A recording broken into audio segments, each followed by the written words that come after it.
from the 48 Laws of Power, Law 21, play a sucker to catch a sucker, seem dumber than your mark. So when I was preparing for this, I was reading these daily meditations, and I was actually shocked. I was really quite shocked by them. I was shocked by that one. And I was very unclear as a consequence as to your motivations. And so I was thinking, I don't get this. I don't understand this exactly. It's like, this is very deceptive. And then I talked to my team who like your books a lot, and my daughter who really liked interviewing you. And I thought, well, there's something going on here that I don't quite understand, which is certainly possible. And then I thought, well, this is maybe a shadow exploration, something like that. Yes. And then I thought, like, I was kind of a dimwit for not catching that earlier. But you know, it is shocking. These are very manipulative laws, let's say. And so can you guide me through the rationale for producing material like that? What are you trying to do with your books? And they've obviously been misunderstood. It says in Wikipedia, Greene's books are sometimes described as manipulative and amoral. And so clear this up for me. Well, you know, that it's a bit manipulative when people write that, because a great deal of the 48 Laws of Power, I'd say, you know, maybe 2/3 of them are not manipulative, have nothing to do with deception. They have things to do with kind of common sense ideas about power, such as being generous with people, such as creating compelling spectacles, such as entering action with boldness and kind of how you present yourself, sort of things about your image and your appearance. But there are definitely some laws that are quite manipulative. And then my other books don't really go into things like that. So it is a bit of a distortion to write that. But where this comes from is basically, I have a particular idea of power. So maybe I should explain that a little bit. My idea of power, it's not about this kind of grand thing of political or war or something. It's on a very individual level. And the idea for me comes from Nietzsche and his idea of the will to power, which he explains as every organism has the desire to expand itself, has a desire for expansion.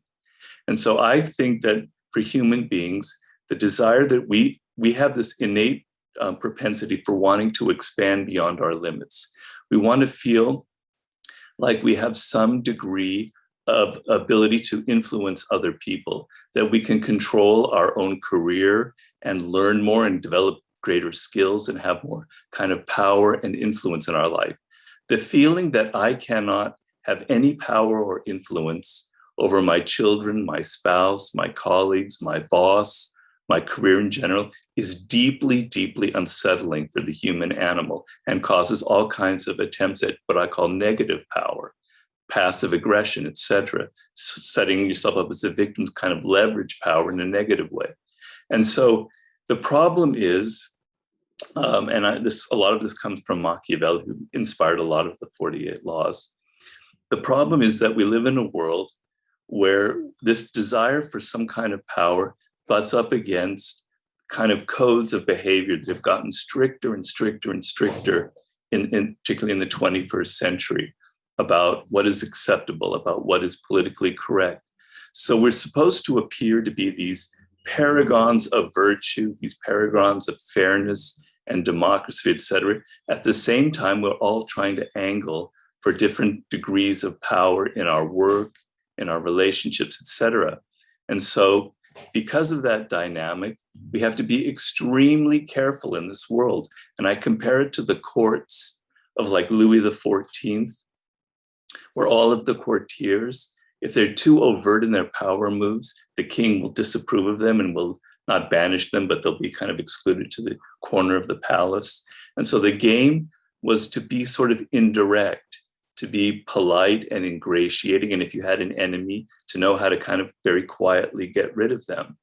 And so this is kind of where the 48 Laws of Power came out from. So you quoted me, I had like 80 different jobs, probably more like 60, 65.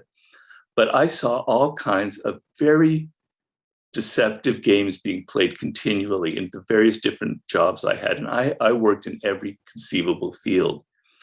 And I didn't see any kind of honesty about this dynamic in the human world. And it really kind of irritated me. All the self-help books were sort of describing a world that I never saw existed. I saw people being very political, having egos and having problems with their egos. And I didn't see any books like they're kind of describing what I had encountered every day. So law number one is never outshine the master. And the idea is that if you try too hard to impress your boss or the person above you, you're liable to make them feel insecure. You're going to trip on their ego and something bad will happen to you, right? And so this seemed like the fact that people have egos and operate with egos and you have to be careful with them seems very clear to me, but I didn't find books out there that were describing it. So I hope this kind of gives you an idea, a little bit of the context where the book came from. Well, so I can't remember who sent me this. I think it was Clay Routledge. Yeah, I think that's right. He just sent me a survey that this organization he works with has completed, stating that something like 40% of millennials don't feel they have any control over their life.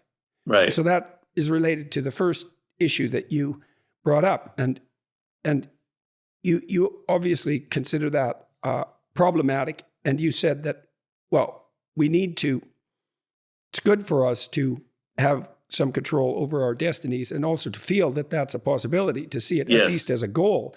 Yes. And that if we feel consciously thwarted in that goal or believe that it's impossible, that doesn't mean we're going to give up our striving. It means it's going to go underground and then it's going to manifest itself in all sorts of deceptive ways. Exactly. And then you said that you were interested in Nietzsche's idea of will to power as, in some sense, the central motivation of the organism, across species to some degree. And then you talked about the jobs that you've had. So so I got that right. I hope I've got that. Yes, you did. That was very well put. Thank you. Okay. And so to some degree, and then you said, well, you had all these jobs and you found that people were engaged in manipulative and deceptive strategies a fair amount of the time, and that no one was really warning people about this or delineating out the strategies. Yeah. Okay, so that seems to me to be reasonable. I'm a big admirer of the work of Carl Jung, which everyone listening to this knows more than they even want to know. And he was certainly sensitive to the idea that people had a terrible shadow. Yes. That they would clothe themselves in the garments of moral virtue. Right. And act out a virtuous persona, but because of the thwarted will to strive, in some sense, that they have all sorts of motivations, sexual, power-related, dominance, aggression, anger, resentment, that aren't admitted thoroughly and that are snakes under the carpet or elephants under the rug or skeletons in the closet, and they pollute human relationships. And I certainly believe that's true. I believe that's the corruption of human relationships by a form of severe deceit. And I also think it's reasonable to warn people against that and also to alert them to the fact that such things operate in their own souls.